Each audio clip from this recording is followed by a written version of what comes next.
Hello and welcome to this section on the Nez Perce or the Ninipu.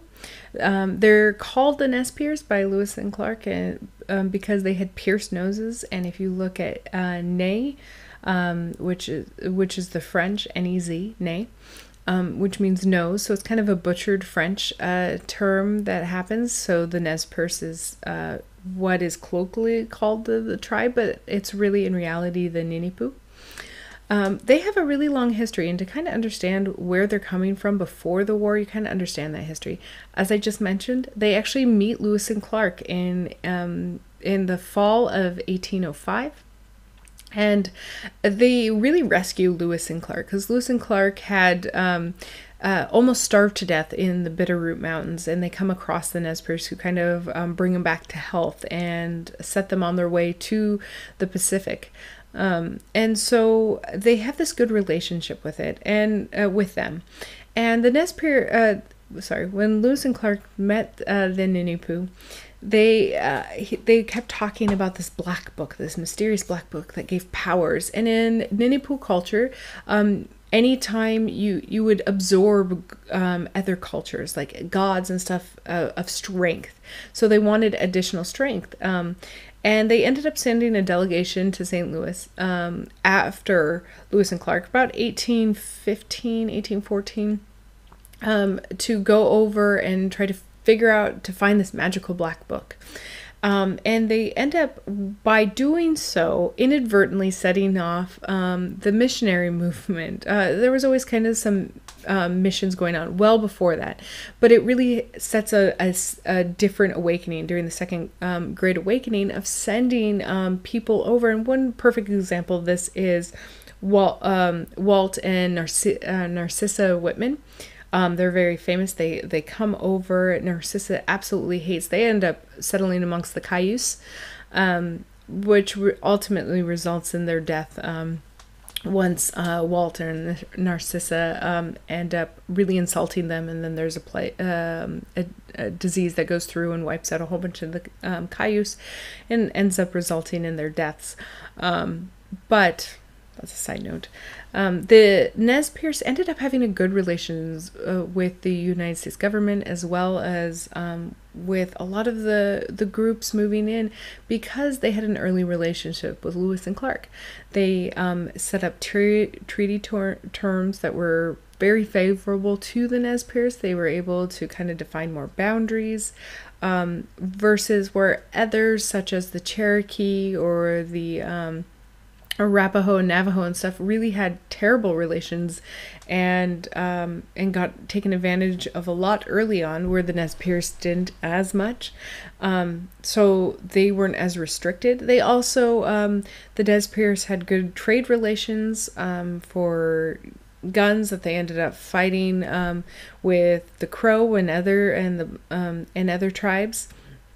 But what one of the famous things the Nez Perce are known for is the Appaloosa horse. It's very famous in the Northwest. And so it's important to note that the Ninipu had a long, good standing relationship with the United States government. However, by the 1860s, that is starting to decline. In 1860, a Nez Perce treaty is ratified, and it's the last Native American treaty by the U.S. government. It brings lower territory for the Nez Perce, which was a big slap in the face, and they kept trying to negotiate it. And what really happens is right around in 1871, Old Joseph passes. He's the chief of the Ninipu. And the Ninipu at this time primarily are in the Wallowa Valley in Oregon, as well as it expanded in Washington and Idaho and that area, but primarily in the Wallowa.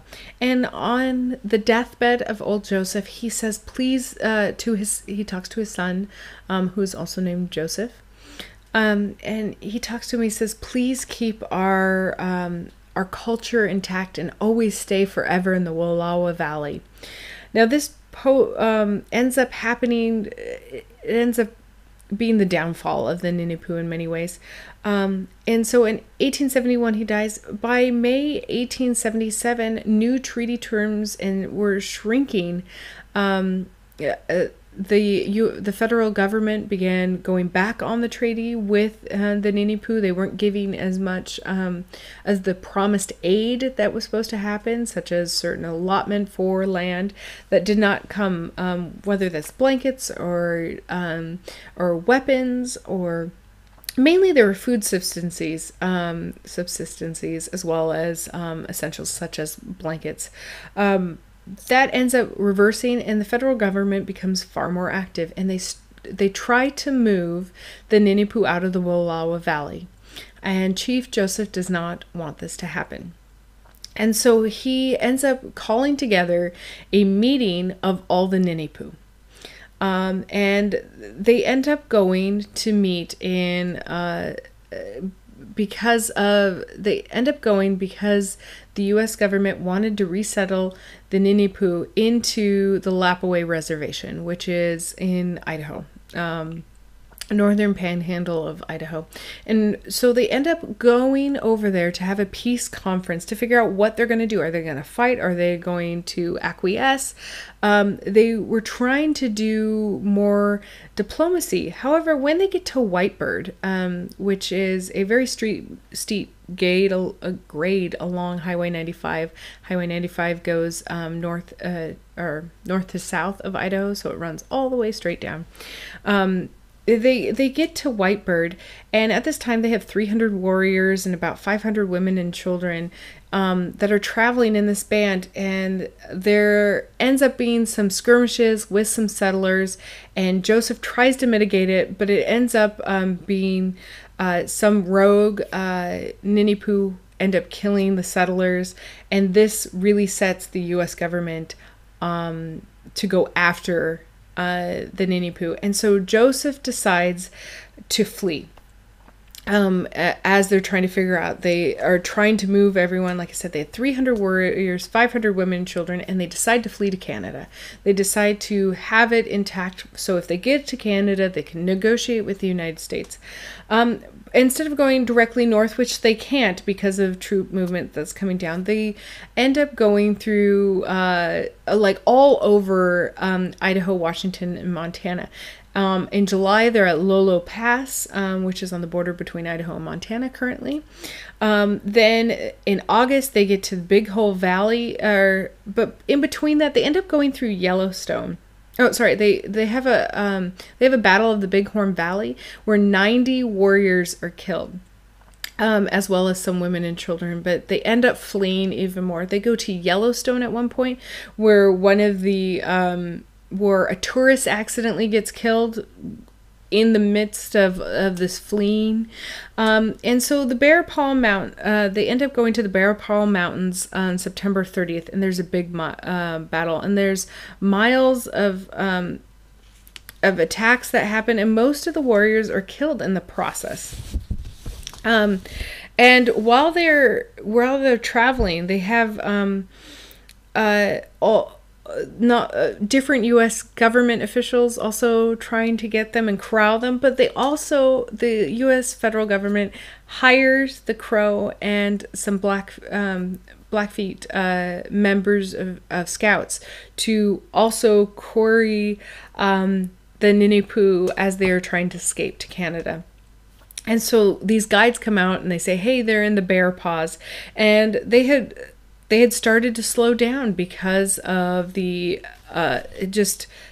frequent amount of traveling, the fleeing with the infirm and people who are wounded and children, and they end up getting caught there. And so what happens at this battle? They are 40 miles from Canada, and they try to sneak off, but most of their horses are ran off. A few do manage to leave camp, but Chief Joseph's brother is wounded. There's a lot of people who are injured at the same time, and what ends up happening is they get stuck there, and a blizzard hits, and they don't have enough food. They don't have enough blankets. And famously, on October 5th, 1877, Chief Joseph surrenders his rifle at Eagle Creek in the Bear Paw Mountains, which is in Montana. And this is after months of starving and whatnot. And he goes to the federal troops and he says, "From where the sun now stands, I will fight no more. I will fight no more forever." And he surrenders. And he makes this surrender to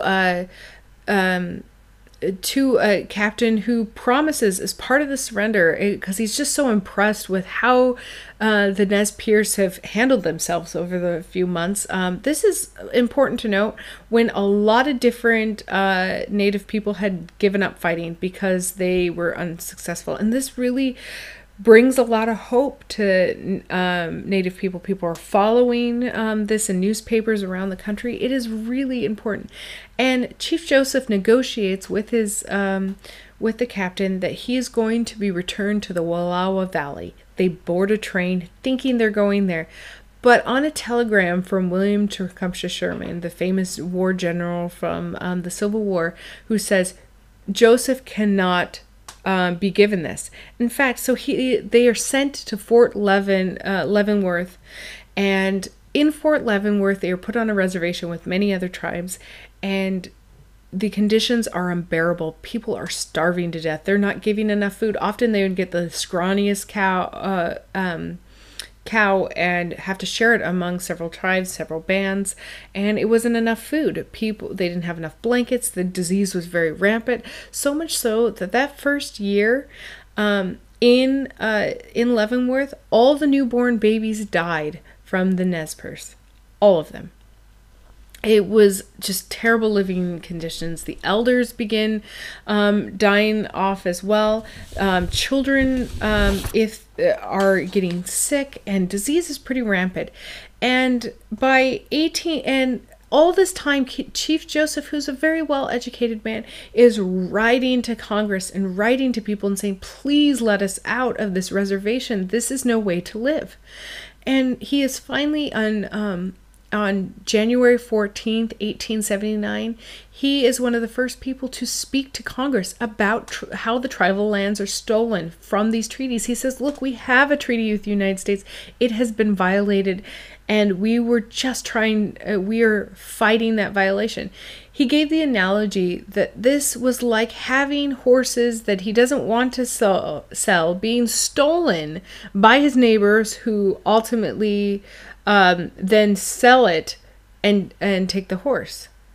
And he eloquently gets up and he makes his piece. He's not the only one who speaks in front of Congress. Sitting Bull also speaks in front of Congress as well, pleading for their people. But Chief Joseph was known for being very eloquent, and there's many writings from him and quotes that come up. He is a very well-versed man, and he is discarded from Congress, and eventually they give him a transfer in 1884, and Joseph secures half the Lapaway reservation that was promised initially, and also the Colville reservation as well is set up. Now, both the Lapaway and the Colville reservations are not in the Wallowa Valley. They are in Colville's in Washington, and Lapaway is in Idaho, north of Whitebird. And these are really not the traditional areas. The reservations that they were given, they're actually, the Ninipu are split amongst the two reservations. In fact, Chief Joseph is sent to Colville because Sherman said he will never, Sherman and other people said he will never ever be able to go back to the Wallowa Valley, and he never does see it. One of his dying words is, "I wish I could go back and see this," like he failed. And he was very aware of this. And he dies in 1904. And in the entire time, he's constantly pleading, "Can he please go back to the Wallowa?" In the Lapaway Reservation in itself, as well as the Reservation was far smaller than had initially been promised. And by this time, you get the Dawes Act that is in place. And the Dawes Act is really important in the fact that it is done by the United States Indian Bureau at the time, and it's initially proposed by of a group called the Friends of Indians. And they were set in New York, and they spent a lot of time thinking about how to solve the Indian problem. And they talk about how to solve the Indian problem. And one of the things that the Dawes Act does is it gives money for individual people. And land allotment. So you would get it at the age of 18, if not, it'd be guardianship for until your 18th birthday, and then you would get a certain chunk of land. And you were supposed to farm it or whatever. Now this sounds good in theory, like each person gets a chunk of land. However, some people are excluded. And on top of this entire thing was developed to get rid of the reservations. This is a communal culture that everyone owned together. The land was owned together. These are small plots of land relatively, and any land that wasn't given to the native people, or if someone died and it wasn't gifted to them, or if a wardship didn't work, what ended up happening is that land could be sold to white people essentially. And that land would never be part of the Ninipu. To this day, the Lapaway Reservation is pretty small, as well as the Colville Reservation is very small. And you have you can see where farms are that are intermixing this within this land that is not traditionally not tribal land. It's important to note that the Ninipu they're in what is considered a cultural renaissance right now today. In fact, Lewis and Clark College in Lewiston, Idaho, it teaches an entire, you can major in Nez Perce language or Ninipu language. You could, there's a lot more cultural distinctions within there. They have more and more studies. It's also one of the poorest reservations in Idaho. It's starting to get a little bit better. But if you look at the reservations and how people live on Lapaway and the Lapaway Reservation versus the Benawa Reservation, which is north of that, it is a huge distinction in the quality of life. But on the good side, it is having an upturn in culture and language. And in fact, in the University of Idaho, you can also take language courses through with Nez Perce. I'm going to stop that right now for the Nez Perce Wars. It's important that this war is known not just by its failures, but its successes. It was very successful at avoiding the U.S. Troops, and it was one of the longest lasting native wars, with the exception of the Lakota war right after prior to and after the Battle of the Little Greasy Grass. So this is considered one of the last native wars, with the exception of Wounded Knee, which is the last. But the Nez Perce was very successful, and it really brought a lot of hope to native people's cultures. So I hope you enjoyed learning about the Ninipu.